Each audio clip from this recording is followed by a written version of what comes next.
poem by Eddy, Zheng, the guy playing first guitar. He was incredible. And this poem, when I read it, I was just sitting in my apartment and it just made me start crying. And then I wrote a poem completely copying his poem, right? So maybe I'll read that if there's time, but this is his. I mean, copying the form, you know, whatever. Because it inspired me so much. But this is his. Both of them are kind of long because it's called Autobiography at 33. So this is autobiography, you know. And it's by Eddy Zheng. I'm 33 years old and breathing. It's a good year to die. To myself, I never felt such extreme peace. Besides being mired in constant ear-deafening screams from the caged occupants, triple CMS, PCs, gang-validated dropouts, parole violators, lifers, drug casualties, three strikers, human beings. In San Quentin's 150-year-old solitary confinement, I don't want to start things over at 33. I'm very proud of being who I am.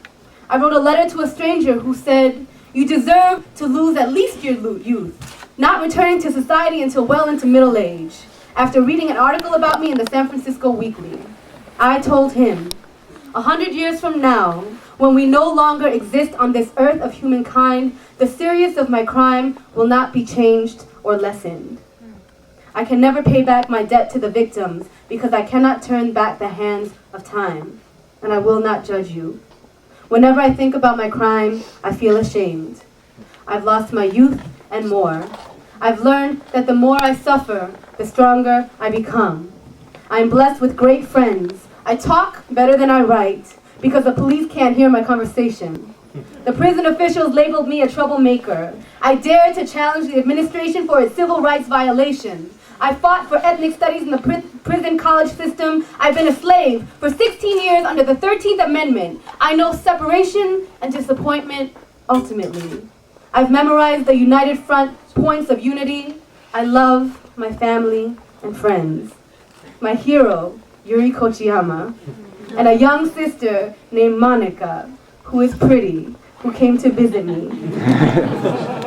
Somehow, I have more female friends than male friends. I have never made love to a woman. Sometimes I feel like 16, but my body disagrees. Some people called me a square because I don't drink, smoke, or do drugs. I'm a procrastinator, but I get things done. I've never been back to my motherland.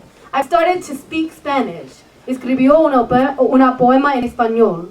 At times, I can be very selfish and vice versa.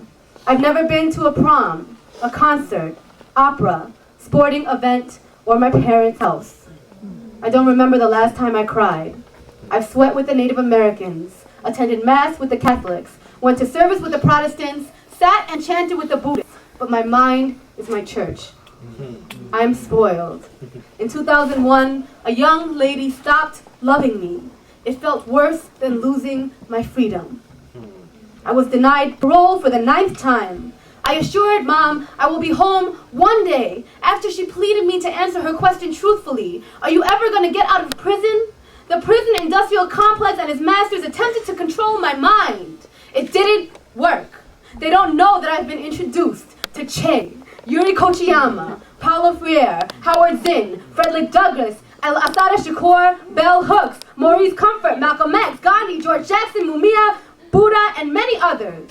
I've had about 100 books in my cell. I was internalizing my politics. In 2000, I organized the first poetry slam in San Quentin. Yeah. I earned my Associate of Art degree, something I never thought possible. I self-published a zine. I was the poster boy for San Quentin. Sometime in the 90s, my grandparents died without knowing that I was in prison. At 30, I kissed my dad on the cheek and told him that I love him for the first time. I've written my first poem. I called myself a poet to motivate me to write because I knew that poets would set us free. In 1998, I was granted parole. Then it was taken away. The governor's political career superseded my life. Sometime in the 90s, I participated in most of the self-help programs. In 1996, I really learned how to read and write. I read my first history book, A People's History of the United States. My socially conscious mind was awakened. In 1992, I passed my GED in Solano Prison. I learned how to take care of my body from 89 to 93.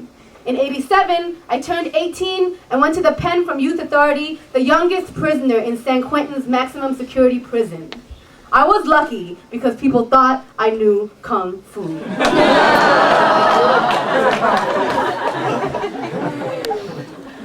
At 16, I violated an innocent family of 4 and scarred them for life. Money superseded human suffering. I was charged as an adult and sentenced to life with the possibility, no hablo inglés. I wished I could start things over. I was completely lost. At 12, I left communist China to capitalist America. No hablo inglés. I was spoiled. In 1976, I went to demonstrations against the Gang of 4. Life was a blur from 1 to 6. On 5/29/69, I inhaled my first breath. Eddy!